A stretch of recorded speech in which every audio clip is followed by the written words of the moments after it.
Hey guys, in this video I will show you how you can fix your controllers not working on GTA 5. So the first thing what you need to do here is to unplug controller, and then what you need to do here is to go to Steam, that is on the top left.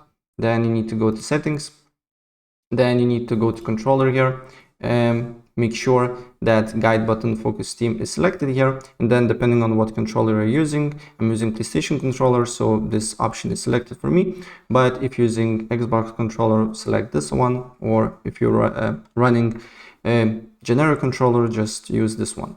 And also make sure that idle gamepad shutdown timeout is on never, because on default it will be 15 minutes. So this means after 15 minutes your controller will be turned off. So make sure to select on never, and after that you can test your basically inputs here, begin test, and then you can press on your controller here and look if it's working or not. So as you can see here, it's working perfectly fine.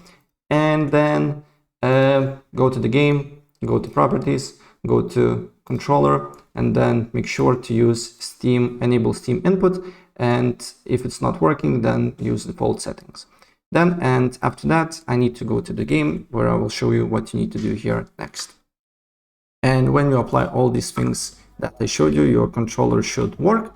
But if it's not working, then you need to go to settings, then you need to go to gamepad, and then go to the bottom here, and it should be here gamepad calibration, so you need to press on that, and then you just need to complete this process here on your controller, and it should work. So as you can see here, if I move my controller